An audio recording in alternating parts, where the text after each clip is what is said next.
Obviously, in a very limited time, you can't begin to address all the important issues that face this country and this world. For example, I was not able to get into a discussion, an explanation of the Federal Reserve System and how this cartel has been used to rob the American people by creating funny money and channeling wealth away from the people who produce it into the hands of the banker elite that manipulate the money supply. That's a very important issue, but you can't address it as part of a 3-minute presentation. It's a very important issue. 10 years ago, if you talked to somebody about this Federal Reserve and tried to explain that the money system was at the root of a lot of our problems, people look at you real strange, like, what's he talking about? Money, isn't that those green pieces of paper in my wallet? Well, that's what they've been telling you is money, but in fact, that is not money. That is simply a promissory note, an IOU that people pass around, and as long as they're willing to accept them and trade for goods and services. It serves as money, but it is not, in fact, money, because money, among its other functions, is a store of value, and a Federal Reserve note has no value. But you can't talk about that in a short speech. You can't talk about many, many issues, which I'm sure members of this audience would like me to address.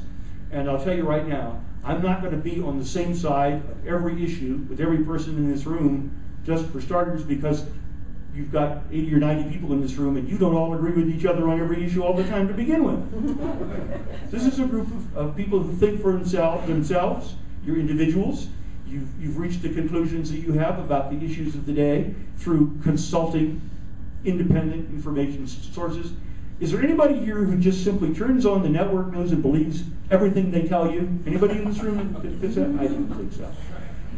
The people who are motivated enough to become involved in what is currently known as the Tea Party movement are independent thinkers. They're people who understand, they become aware that something is wrong, that something needs to change. You've all taken the time, spent the energy to learn, to try to understand what's wrong and what we can do to fix it. And you know, there is no simple, single magic bullet solution. If by some long combination of circumstances I win in November and I go off to Washington as Arizona's U.S. Senator, I will not single-handedly be able to change the world. If 10 libertarians or libertarian-minded people are elected to the U.S. Senate and the U.S. House of Representatives, they alone will not be able to turn the tide, but they'll be able to make a real significant dent. Look how much Ron Paul has done in the years that he's been in Congress. And I know Ron Paul personally. I don't know him well, but I know him well enough that when we run into each other at conferences, we shake hands and say hi. And if you called up his office, if you ran into him somewhere and said, "Do you know this guy Nolan? Who is he? Is he okay?" He knows who I am, and he'd say, "Yes, he's okay." And if you doubt me, by all means, please contact Congressman Paul. I'm proud to call him a friend and someone who's been an inspiring leader in this fight for liberty. I was interested to see so many of my friends and associates that I've worked with over the years mentioned in the presentation we just watched. Tom Woods, for example. I chatted with Tom at the Freedom Fest in Las Vegas. Did any of you attend that 2 months ago? No? That's a great event they have every year where a bunch of very good, informed people come and give presentations on economics, politics, history. Heavy on the economics, quite a lot of stuff on how to invest your money, which you can either take or leave. But it is a meeting of many of the best minds in the pro-freedom movement in the United States. So the weekend after the 4th of July weekend, every year in Las Vegas, Nevada, Tom Woods was one of the speakers.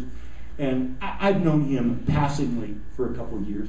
And I said, "Tom, would you endorse me in my race for U.S. Senate?" And without a second's hesitation, he said, "Absolutely. Use my name anywhere you think it'll do any good. I'm proud and happy to endorse you in your campaign, and good luck." So I'm pleased to have people like Ron Paul and Thomas Woods as supporters. Well, Ron Paul is not an official supporter of my campaign, but we all support the same philosophy. We have the same goals. And I sincerely believe that this is a turning point, a tilt point, when the axis of politics tilts by 90 degrees, maybe not by 90 degrees, but significantly. The battle in America right now, as Judge Napolitano pointed out, is no longer left versus right. It's individual liberty versus centralized power. That is the fundamental battle that's going on in the United States now.